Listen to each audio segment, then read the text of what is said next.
My name is DaCosta Gill. I'm an MD and I'm a board-certified general surgeon, and I practice in Utah County at Timpanogos Regional Hospital. General surgery also includes care of a problem that a lot of people like not to talk about, and that's hemorrhoids. And this problem affects many different age groups. We see it in the elderly, and we see it in the young, healthy females as they're having their children. It's a common complication of pregnancy and the immediate postpartum period for these young women.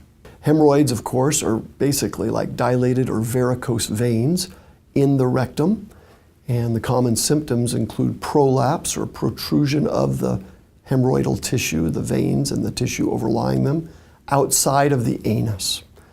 This is bothersome to the patient. It can cause pain, it can cause itching, and it can cause bleeding, and frankly, it's just difficult to take care of your bottom down there as you go through the normal passage of bowel movements.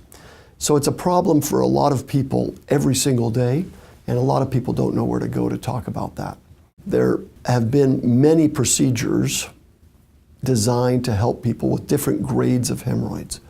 We typically grade hemorrhoids in 4 categories, grade 1 through grade 4.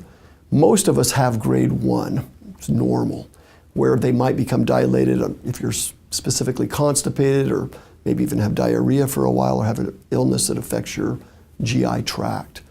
That's not usually a problem.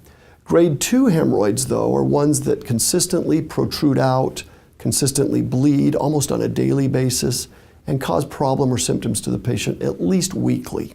Those are hemorrhoids, grade 2 hemorrhoids, that we can treat successfully with new technologies. I've been a surgeon for a long time, and there was a period, about a decade of my practice, where I didn't even like to see or treat hemorrhoid patients because the surgeries that I had to offer them were so painful that I hated to submit my patients to that type of excisional procedure.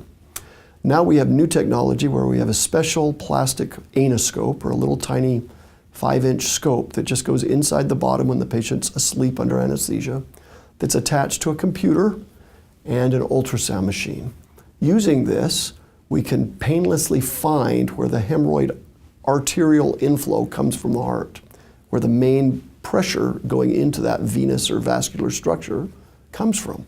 The vascular ultrasound helps us identify the exact spot of the inflow of the artery and allows us, through a special channel, to tie off the artery before it gets into the hemorrhoid.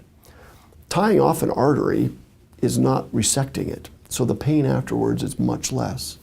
Additionally then, with the tags of that stitch that we use to tie off the artery, we use the tail of that to come down and get the redundant tissue that tends to hang out of the bottom, and stitch that and tie that or lift that back up 2 inches or so internally so that it doesn't come out any longer for the patient.